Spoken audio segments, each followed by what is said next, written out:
Welcome to module 7. In module 6, we looked into the strength properties or strength related properties of concrete, and in this module, module 7, we shall be looking into creep and shrinkage of concrete, two other important properties, or other behavior of concrete. And in the first lecture, we will start with creep, and outline of this lecture is first we will talk about or rather we will introduce creep. There is something called relaxation, we will also talk about that, mechanism of creep as much as possible, effect of various factors, aggregate modulus of elasticity, temperature, etc., and lastly we will look into part of the prediction, which would continue to the next lecture as well. So, let us see what is creep. Now, in material science, creep is the tendency of the solid or of any solid material to move slowly or deform permanently under the influence of stresses. So, basically it has a many materials have tendency to move slowly or deform permanently under influence of stress. Now, metal exhibits this under certain conditions, polymers also exhibit this, and of course, concrete does. Therefore, what it means is that it occurs due to long term exposure to stress, and obviously, they will be below the strength, because it will not fail. So, below that there will be deformation long term if you expose them to long term stress. That means, stress you have and you keep it, maintain the stress, it would show deformation, move slowly or deform permanently.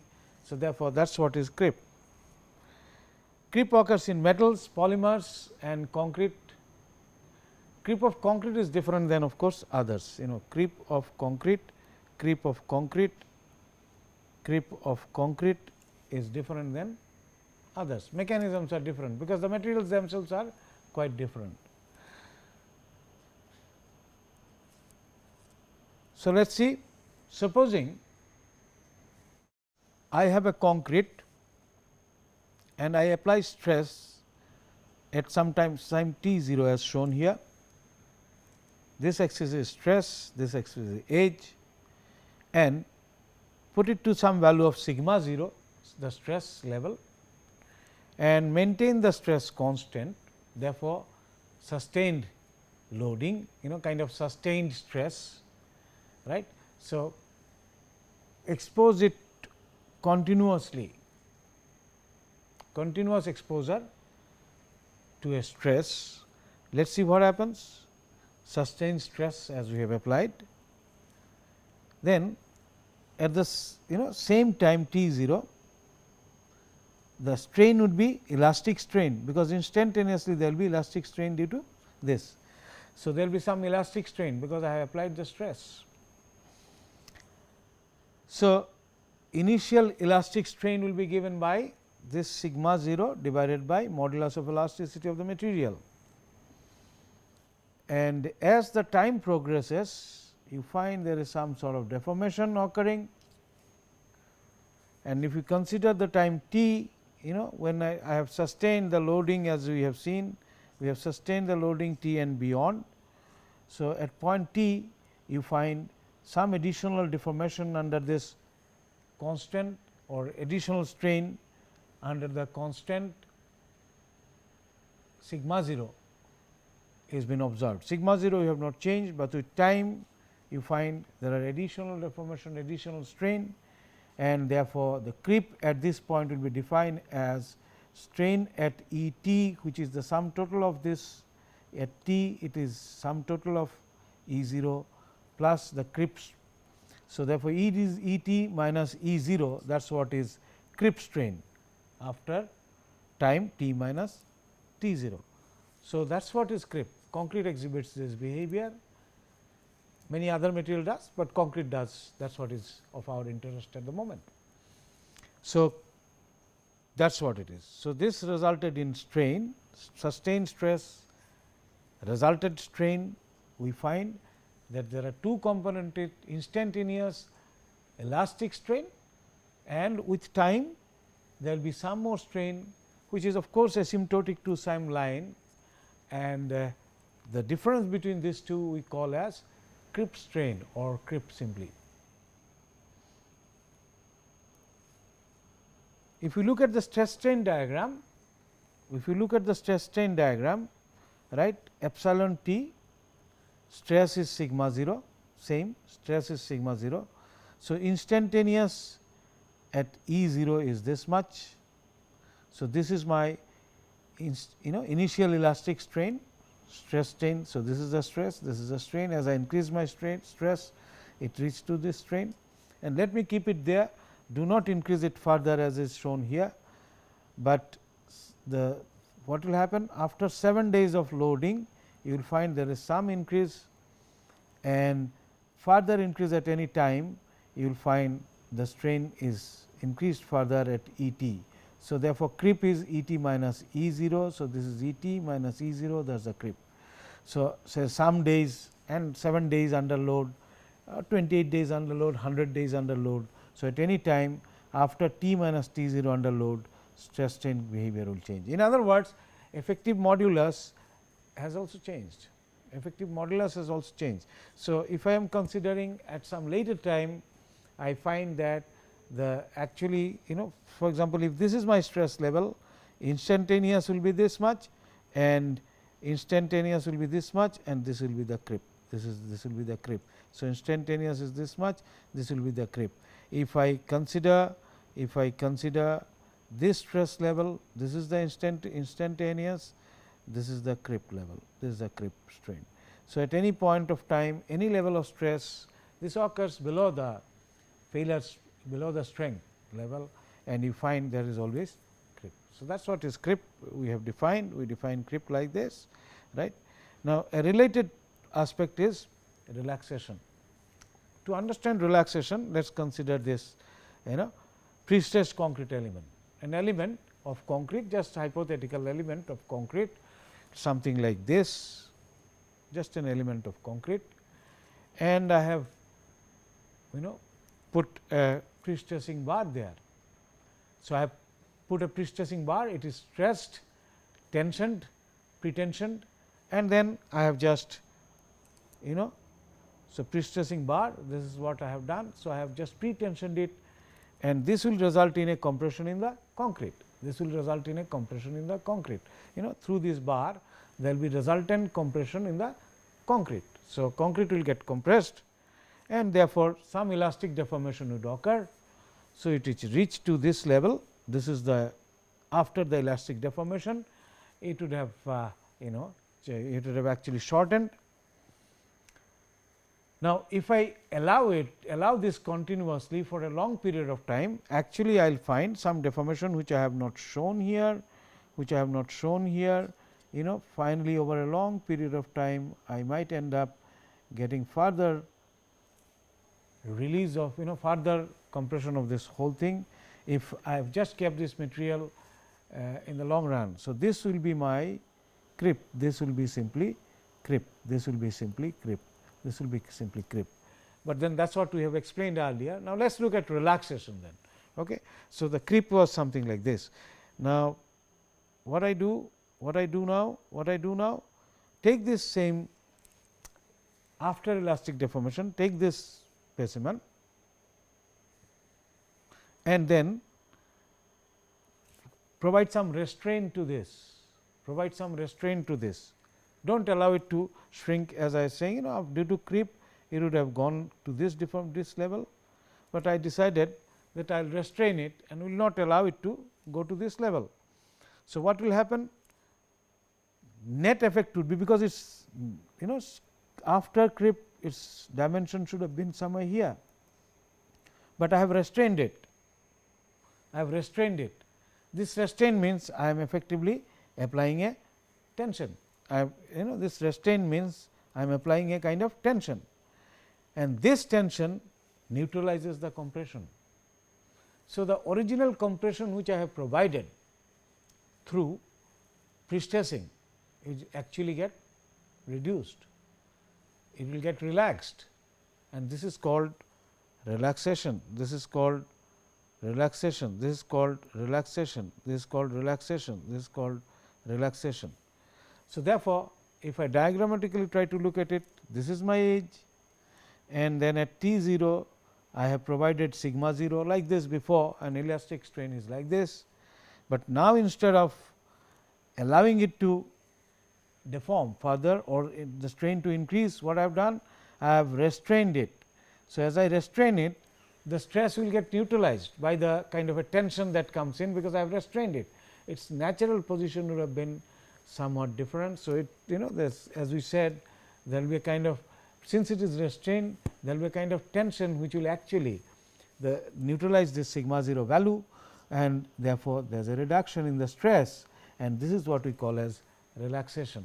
So, relaxation, since the creep varies with time, relaxation will also vary with time, and since creep was it was something of this kind, creep was something of this kind, relaxation will be in the opposite direction. So, here is the stress, not the strain, here is the stress, stress get reduced, and relaxation at any age will be given at sigma 0 minus sigma t. So, this is your sigma t, this is your sigma t, this is your sigma t.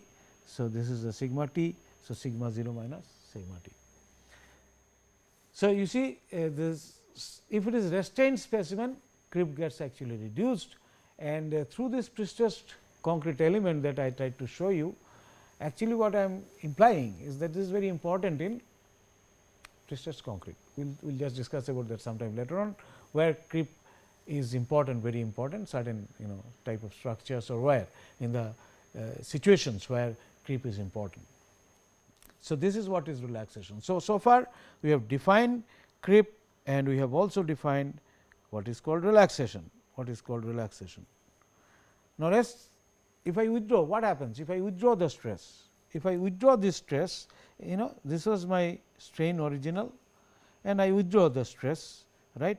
So, time since application of the load. So, this is your T, and I withdraw this stress. Now, what I find is the strain, it actually comes down, it comes down, it comes down.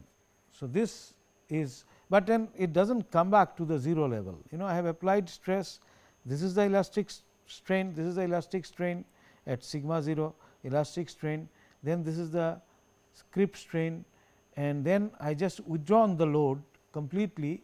So, it comes back. So, this is actually instantaneous recovery, kind of some of the elastic strain will be recovered, but then it does not come back to the original state, it stops here only. So, this is creep recovery. With time, some amount of recovery occurs, this is called creep recovery. So, my residual deformation is here, residual deformation is here. So, there is creep recovery, there is residual deformation still remaining, and which it does not come back to 0. So, there is a residual deformation, and recovery will have two components. One is instantaneous recovery as soon as I remove the load, somewhat like elastic strain. So, instantaneous recovery of the strain, but after that gradual decrease, gradual recovery of the strain will occur, and that we call as creep recovery. Now, you can see that this is in two state, if it is stored dry and it is stored wet, if it is stored dry and if it is stored wet. In wet condition, of course, creep is somewhat less, it is stored wet completely, it is less actually, and then creep recovery is, but the behavior as far as further after unloading, the behavior is almost similar to whether you stored it dry or stored it wet. All right. So, this is creep recoveries, right. So, we have what we have seen? We have seen so far what is creep, relaxation, related phenomena, and how the creep recovery occurs. All right. So, we can proceed further, and by proceeding further we can look into mechanism of creep. So, we can proceed further, and then we can look into mechanism of creep. Now, what is mechanism of creep? Well, actually the problem is, except mechanism of creep is still unclear. it is not well understood as yet. There are of course some kind of theoretical modeling being attempted, but there is a lot of debate on it. There are debates available on it. Okay. So, at the moment exact mechanism of creep of concrete is not clear, or creep in cement paste is not clear, but it is one thing understood that it is related to the gel and gel water. It is related to gel and gel system, capillary, the pore system of the concrete. So, gel pores related to gel pores. Generally, it is related to adsorbed or interlayer water. Generally, it is related to adsorbed or interlayer water. All right. And one thing has been observed, that concrete after removal of all evaporable water exhibits little creep, exhibits little creep, exhibits little creep, exhibits little creep. Basically, if you remove all water, but then it might confuse you a little bit, because I said creep in wet situation. If it is fully saturated, completely wet situation, if you keep it, there will be no movement of water actually. But if you have removed all the evaporable water and then then try to study the creep, it shows that the creep is relatively less. So, therefore, it has something to do with those evaporable water or the water its presence. As I said earlier, that it occurs at all stress levels within the service stress range, that means before failure, and it has been observed that it is linearly dependent on the stress when the pore water content is constant. So, if you are not allowing it to dry or anything of that kind, seeing the pore water content is constant, then it is linearly related to the stress level, when pore water content is constant. So, it occurs at all stress level. So, there is something to the pore water level, that is what we are understanding. If you remove water, then you do not get creep really, it does not exhibit creep. So, therefore, it is related to adsorbed or interlayer or water present in the cement hydrate system, that can be understood. When drying occurs, I mean from saturated, see one issue is, one case is you have dried it and then studying the creep, completely dry. But if you are looking at during the drying process, drying creep occurs when water moves out. Of course, shrinkage also occurs simultaneously. It is very difficult to separate out shrinkage from creep, because many cases both are related to water movement and the gel water gets involved in both the cases. So, it is difficult to actually separate them out, especially when you are studying the drying creep. And internal movement of water to empty pores in sealed specimen causes creep. So, in sealed specimen, movement of water to empty pores causes creep. See, you can understand there are some sort of the statement I am making, it is not, it does not straight away get into the mechanism straightforward. There are more complexities involved and the understanding is not yet clear. Certain observations are, one can list a huge number of observations that has been seen in laboratory, but generally it is attributed to movement of water and the adsorbed water and so on and so forth. Basically, it is a calcium silicate hydrate CHS of hardened Portland cement, and that's that's where it originates. That's where that's where it originates. In case of dried or when you have removed the water, that's what has been said, that creep is caused by slip due to bond rupture along the bond, along with bond restoration at the adjacent site when water is removed. So, when you remove the water, CHS has got van der Waals kind of bond, and this rupture of these bonds, causing actually some sort of further deformation, and then of course, the bonds restores elsewhere, bonds gets restored elsewhere. So, movement of water from one place to the other actually causes from gel to some other place, from some gel to some other place, causes rupture of some of the bond which are associated with the water, actually the van der Waals kind of bond that we talked of in case of CHS gel.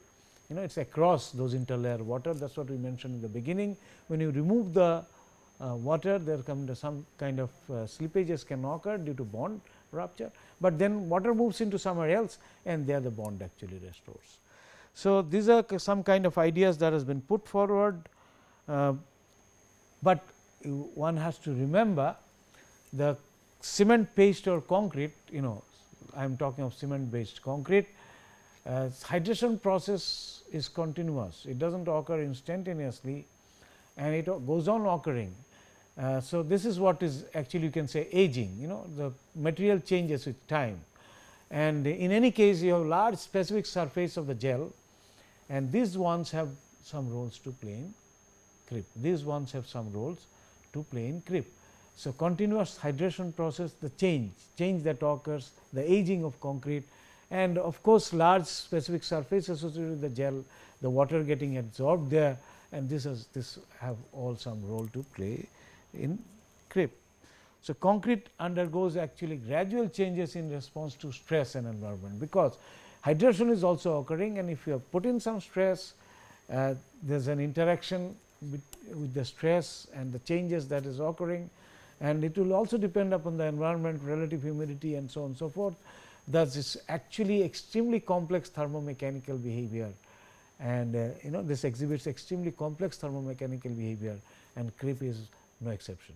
So, that is why it is so difficult to actually predict, but one thing we have understood from our discussion so far, that is related to the gel water and its movement, gel water and its movement, right, may be related to porosity and so on and so forth.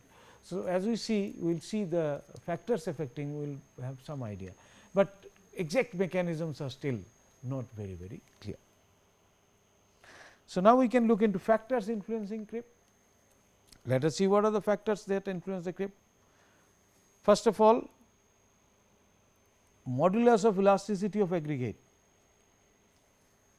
we will see more of it, but we can understand, because the deformation of the concrete, if you are looking at it would be affected by modulus of elasticity of the overall material, and in the overall material aggregate modulus of elasticity plays a role. Therefore, modulus of elasticity of aggregate is an important one. Water cement ratio essentially governs the porosity and pore structure of cement based material, and therefore, water cement ratio will also is a factor that influences the creep. Curing condition, the environmental condition, whether it is fully saturated or what it is, the water movement is, finally it is water movement, therefore, curing condition, and also it is a complex interaction of hydration process which continues over a long period of time. So, therefore, curing condition becomes important. Relative humidity, environmental condition we just mentioned before, and volume to surface area ratio is important, because depending upon volume to surface area ratio, evaporation rate, the movement of water outside the specimen or outside the element would be governed by volume to surface area ratio. The slump is the flow of the concrete characteristics, and fine to total aggregate and air content, all these are the factors. So, these are the factors we will see how do they affect, and how one can, then we will look into how one can use this for predicting creep, All right. So, these are the factors. Let us see individually some one of them, how do they affect. Aggregate modulus of elasticity, this is an important part, and you find that as the modulus of elasticity of aggregate increases, the creep reduces, the creep actually relative creep reduces. So, higher modulus of elasticity, these are all in GPa, let us say something like 100 GPa or 60 GPa, 60 GPa or 100 GPa. So, 60 GPa, 40 GPa, and relative modulus. So, very little is high, spaced sort of, very little. So, as the modulus of elasticity increases, creep will decrease. So, this is somewhere is a red sandstone, this is a green sandstone somewhere there, marble, river gravel, granite, and crushed quartz, basalt, and so on and so forth. So, as you increase, as the modulus of elasticity increases, creep reduces. So, higher modulus restrains creep. We can understand this very easily. Actually, creep means more deformation, but if it is a higher modulus, stiffness of the aggregate is more, it is not going to deform. So, it will not allow creep to occur, it will restrain the creep somewhat, it will restrain the creep somewhat, because the deformation would be restrained by higher modulus aggregate. Higher aggregate content of course, will also result in lesser creep. It is related, because aggregate does not creep, it is the cement paste which shows exhibit which is responsible for creep of concrete. Therefore, more the aggregate content, lesser will be the creep. This we can see in this diagram. More the aggregate content, lesser will be the creep. You see volumetric content of the aggregate percent. So, this is 100% here, 0% here. So, it increases along this direction and creep in micro strain sort of. So, this some of them are for dry specimen, the rounded one, and these are for wet specimen, and this is creep from the age 1 day, and you can see as you have lesser aggregate, more creep, more aggregate, less creep. So, if you have more aggregate, less creep, and this is understandable, because aggregate do not creep. So, it will not contribute to creep, while paste will do, and although it is not really related to modulus of elasticity, but it is related to the aggregate content. Okay. Finally, affecting the stiffness of the system, because more aggregate means more stiff, the system, I mean more will be governed, the stiffness will be governed by the aggregate modulus. The next factor is water cement ratio and age of loading. If you look at water cement ratio and relative creep, somewhere around 0.65 I am saying creep is, let us say 1, or dividing all creep by that is at around 0.65 or so, then what we find is that higher water cement ratio more creep, lower water cement ratio less creep. Higher water cement ratio more creep, lower water cement ratio less creep. I mean this is related to porosity, right, this is largely related to porosity. So, what it says, if I have age of loading increases, creep should decrease. So, age of application of the load, if it is 7 days, if this is 1, then at 100 days this will be something like 60% of that. So, relative creep is on this axis, and therefore, we can understand more water cement ratio means more pores. So, if scope for water to move from water filled pores, all pores are unlikely to be saturated. Even if you have some water content, unless it is fully saturated, that is a separate situation. Maybe we did not see for the wet specimen, the creep will be very less. That is what we have seen in the earlier, when we said dried specimen, wet specimen, it is not fully dried, evaporable water was there, but at the same time wet specimen fully it is fully saturated situation, the movement of the water will be relatively less. And if it is fully dried, there will be some creep, but creep is much less, because because of it can continue because of slips that we talked about between gel water gel particle, viscoelastic behavior of the gel system, that may still cause some, but it is relatively less. Anyway, coming back to here, that higher water cement ratio means more pores, and it is unlikely to be fully saturated. So, some pores will be empty, some will be filled in. More, that phenomena is likely to be more here. So, water can move from filled spaces to unfilled spaces, while in low water cement ratio, lesser the overall pores, and the this kind of movements will be restricted. Besides, through gel pore it has to move only, because capillary segmentation and all would occur. So, movements also would be relatively difficult. Now, this same thing follows as hydration progresses. Obviously, the gel structure or segmentation occurs, and gel structure become very solid. So, if you apply load later, you are likely to find less creep. If you apply load later, you are finally likely to find you are applying load now in a system which is more matured. So, therefore, you are likely to find less creep, relative creep, as shown here, as shown here, as shown here. What about relative humidity? Well, it is the percentage relative humidity, 50%, 70%, 100%. So, you see if you have 50% the creep is more, 100% it is relatively less, creep absolute values in micro strain, and you can see that it is 50% it is more, and this is basically time t since loading 5 years 28 days. So, time since loading. So, after loading 28 days after loading, 10 days after loading, and so on and so forth. So, if you after loading you find the 10 years. Now, relative humidity, higher the relative humidity, less. Again same movement of water, relative humidity means gel should be more or less saturated.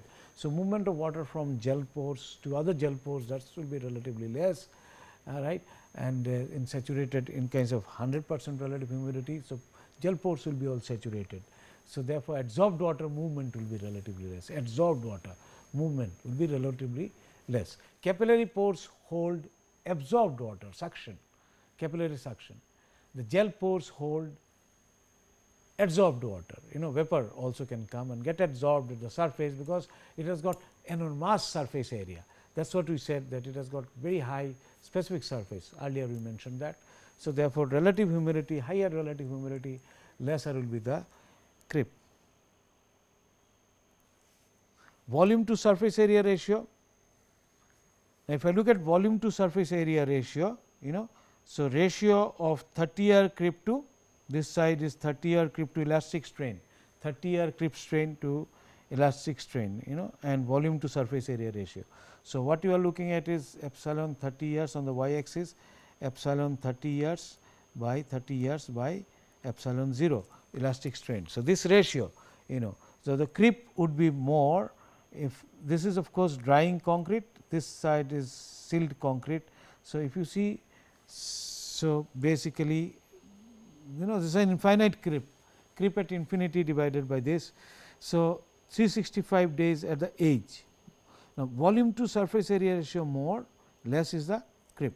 Volume to surface area ratio greater, higher V to surface area ratio means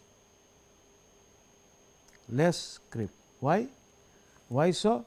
Well, it is through this surface, through the surface evaporation occurs.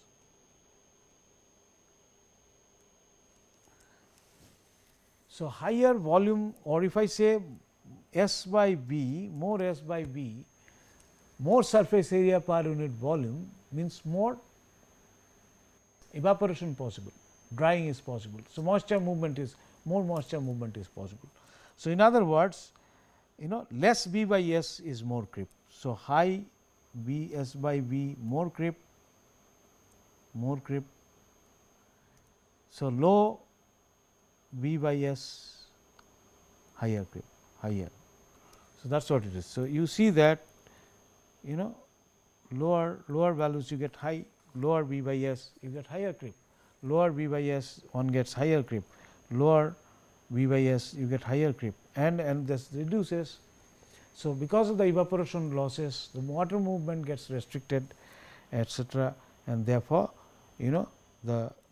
so loss of water reduces is V by S ratio, hence lower creep.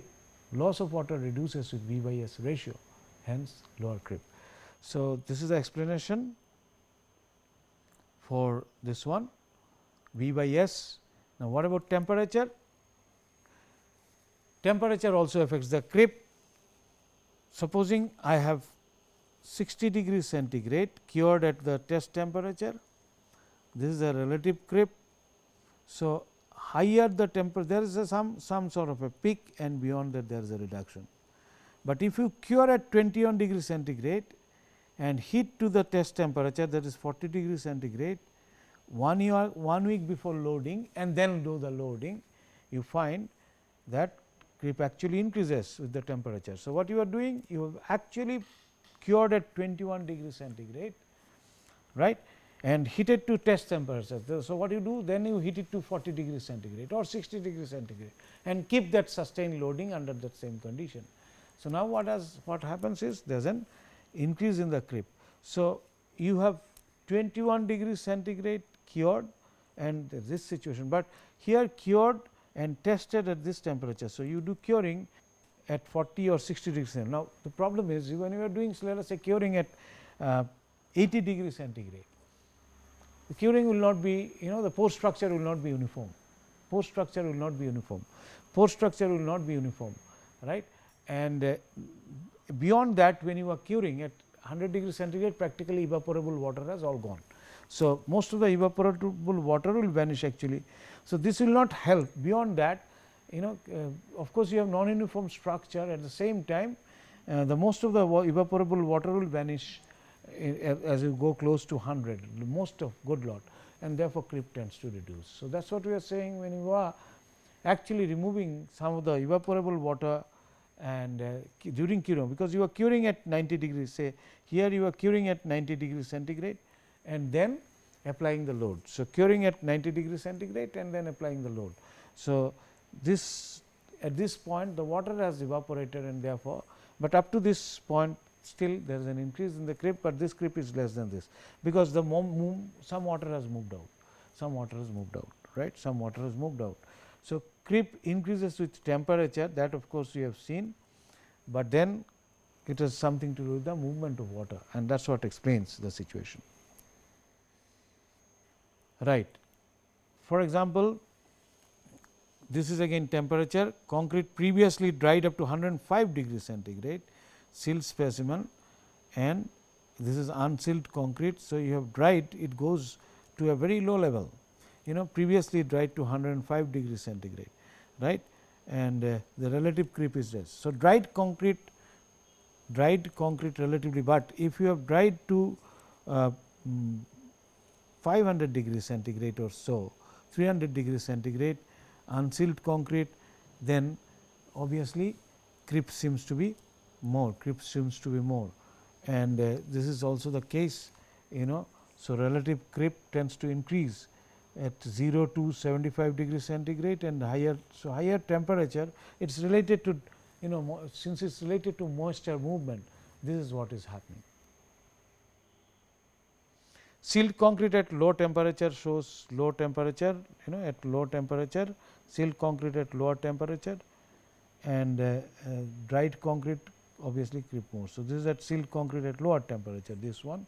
So, this is what it shows the behavior minus 25, 0, 25 and so on. So, if it is sealed, the moisture is still retained, So, if you increase the temperature, actually it will have a tendency to show high creep. So, with all these factors, one can think in terms of predicting the creeps. Roughly 25% of 20 years creep occurs in 2 weeks. So, it's, as you have seen creep behavior, we have seen that it is elastic strain, and then from this it follows like this. So, initial rate is pretty high. So, 25% of 20 years creep occurs in 2 weeks, 50% occurs in 3 months, and 75% in 1 year. So, most of the creep seems to occur within the first 1 year, 75% of 20 years. So, it is asymptotic behavior later on. Therefore, creep with time, gradually creep with time, creep will actually reduce down. Now, there are guidelines through which we can actually estimate creep.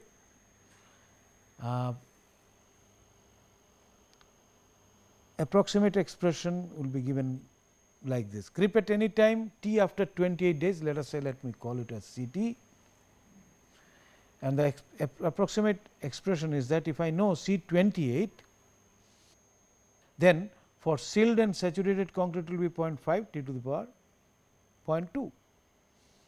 For drying concrete, this will be given as minus 6.19 plus 2.15 ln t to the power 1 by 2.64. So, this is some empirical equation.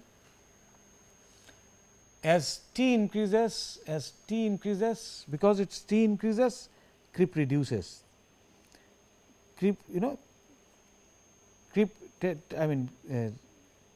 Time for drying concrete, the relationship is like this. So, as t increases, creep reduces, creep reduces, or rate of creep actually reduces, that is what it shows rate of creep actually reduces. So, as t increases, rate of creep reduces. It is asymptotic curve, and that is why it is like this. So, as t increases, this is 0.2, this is 0.2, t to the power 0.2. So, if you differentiate this, you will get 0.2 t to the power 0.2 minus 1, and you can see that as t tends to infinity, it will tend to go to a constant value, it will tend to go to a constant value. So, whatever it is, basically they would like to, this is like to one is asymptotic. So, the formulas are fitted in this manner, but better way would be to predict through some of the guideline, some using some guideline like ACI 209 R method. So, this is method appropriate to normal weight concrete under constant environmental conditions. So, approximately one can actually predict, but remember these are for design purpose or estimation purposes for practical uses. So, they would like to it should be for practical purposes. Actual environment may not be as constant as thought, but still this could be applied, this could be one can use this for estimation. So, let us define something called specific creep. Let us define something called specific creep. Specific creep at time c t t 0, where t is the time at which I am trying to find out the specific creep.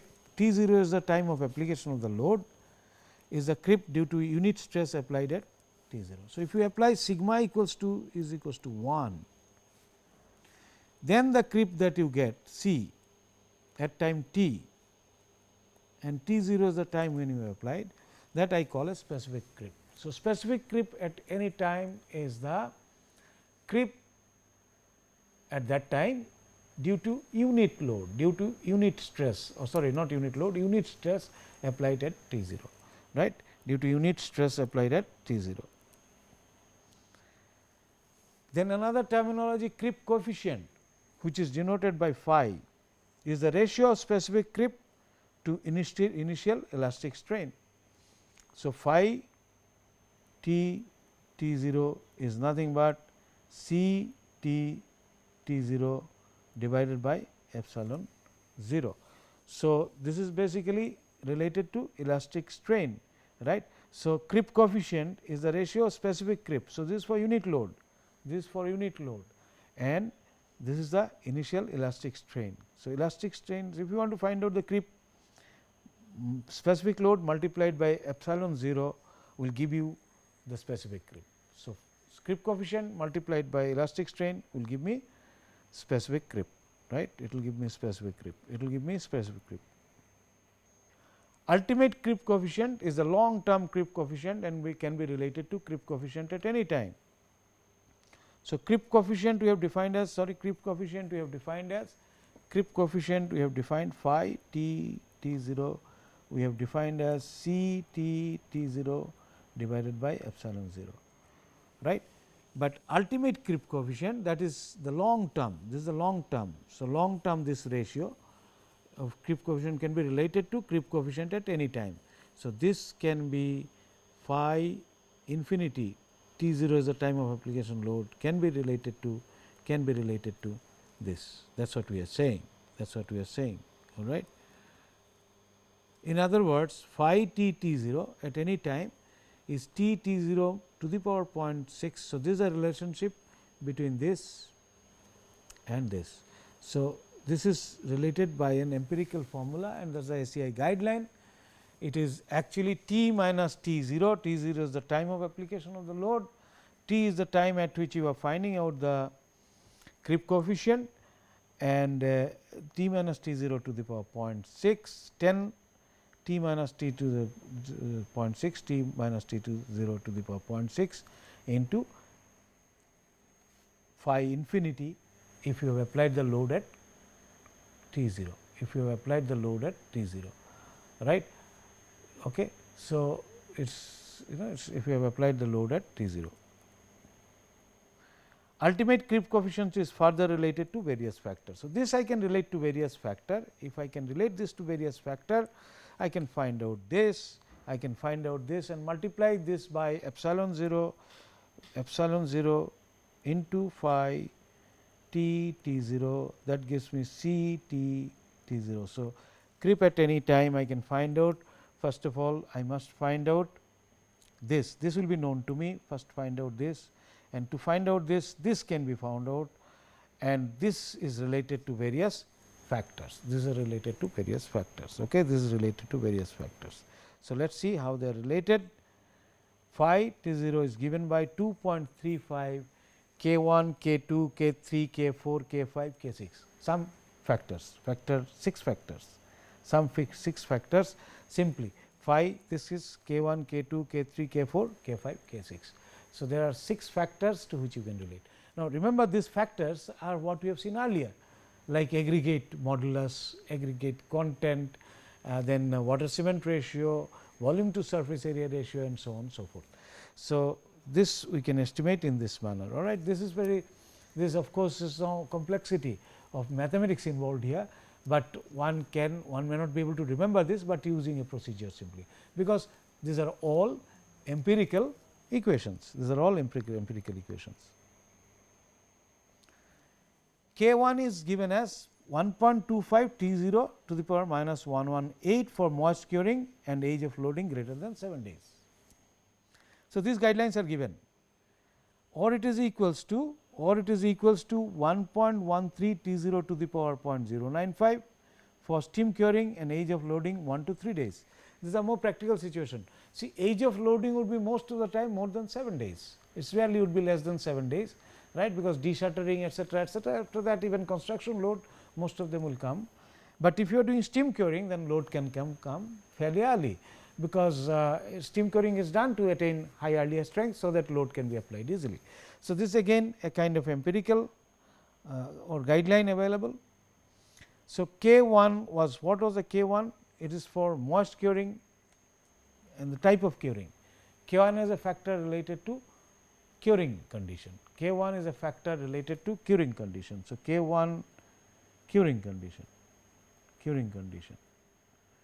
K 2 is related to relative humidity.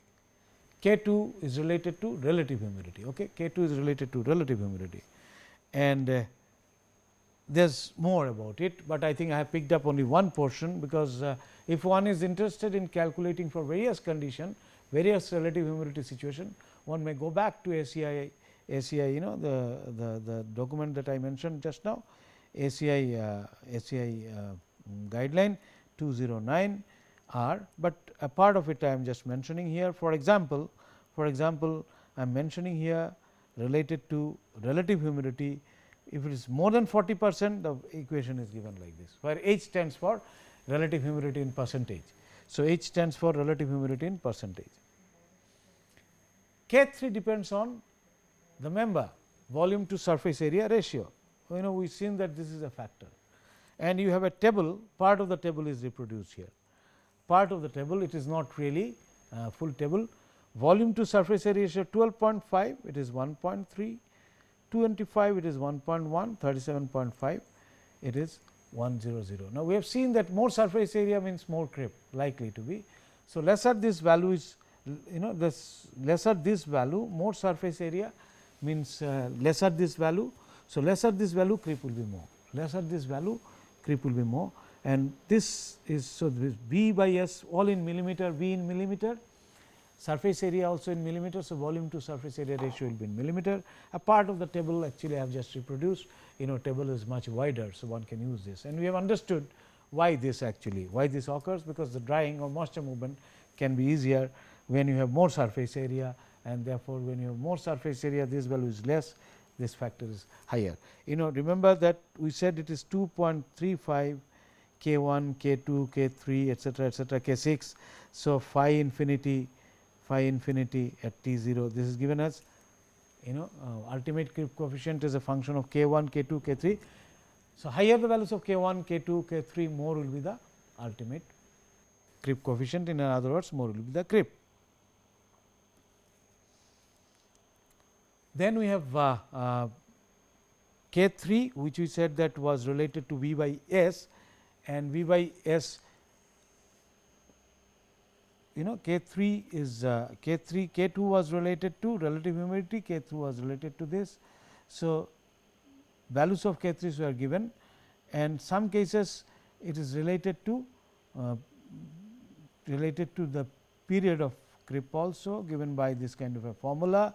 For up to 37.5 this table was good enough, up to 37.5 this table was good enough, and 12.5 to 37.5. For other values this formula is also given. T is more than 1 year, T is less than 1 year, two formula is given, and V by S greater than 95. So, greater than 37, 37.5, 95 mm, those values are given. Now, K4 is related to slump of the concrete. K4 is related to slump of the concrete, in other words compaction and flowability of concrete or compaction of concrete. So, or possibly related to water content. So, higher water content is higher slump, S is slump, and K4 is related to slump of the concrete, which is in terms of higher water content. Then K4 was related to slump, K3. So, what we seen, just repeat it K1 relates to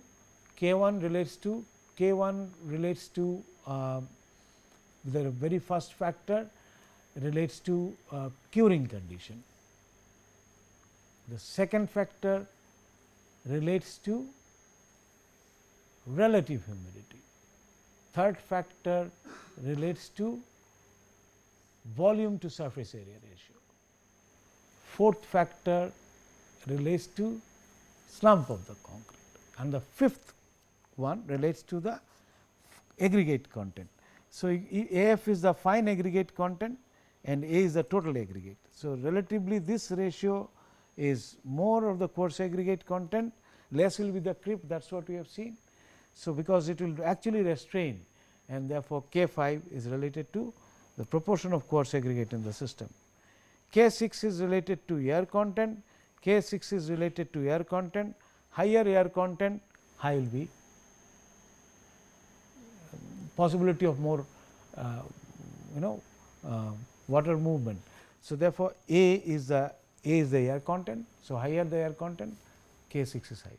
So, what we see is that it all depends upon all these factors, and then we define a term. So, what we have seen, K1 curing condition, environmental condition I can say, K2 relative humidity, again environmental condition, K3 volume to surface area ratio, K4 slump, K5 fine to coarse aggregate ratio, and K6 is air content. So, these are the factors to which is related to.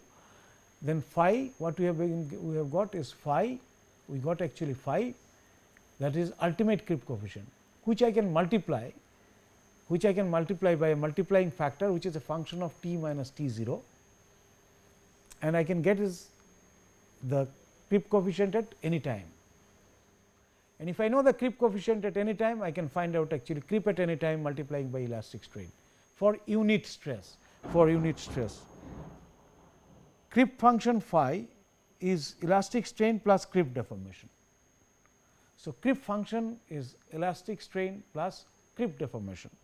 So, under unit stress. So, under unit stress 1 divided by this is epsilon 0 under unit stress, and this is creep. Now, this also can be related to unit stress, because we said phi t 0 was nothing but epsilon 0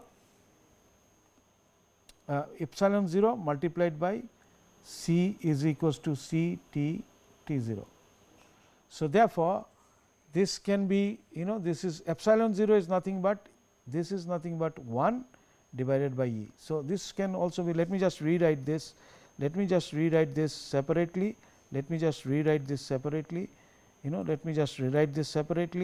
What we said was creep function is phi, and it is given as 1 by this is C plus. So, this I can write as 1 for unit stress, all is elastic strain plus cleats for unit strain. So, epsilon t 0 unit. So, this is the elastic strain plus this can be written as phi t 0 multiplied by 1 divided by E 0. So, therefore, you see that this is 1. What is this? This is basically C can be written as epsilon 0 multiplied by phi t by T 0, and epsilon 0 is what? 1 over E 0. So, I can just replace it like this. So, therefore, I can write this whole thing, the creep function, as 1 by E t 0 1 plus phi plus this E t 0 can be taken common, modulus of elasticity at that time, and this is what it is, 1 plus creep. So, this is for unit stress, creep function is for unit stress, and that is how I can estimate. So, E is related to cylinder strength. This E can be related to cylinder strength, because we know it is 5000, I mean cube strength was 5000 under root f c k. So, E is related to cylinder strength by SEI formula, and one can obtain this. So, that is how we can predict the creep function, which is for unit stress, right, at any time t. So, that is prediction of creep. We will have more of the prediction of creep in the next class. In this class, therefore, what we have understood is, this lecture we have understood is creep and relaxation. We have looked into mechanisms, and we have looked into factors affecting creep and some part of the prediction. The rest of the prediction, some more of the prediction we will look into in the next class, and then we will look into measurements and so on. Now, as far as prediction is concerned, just I would like to mention one more thing. At the moment, we have come up to creep function, through which I can predict this creep for unit stress. So, with this we conclude our this lecture. Thank you very much.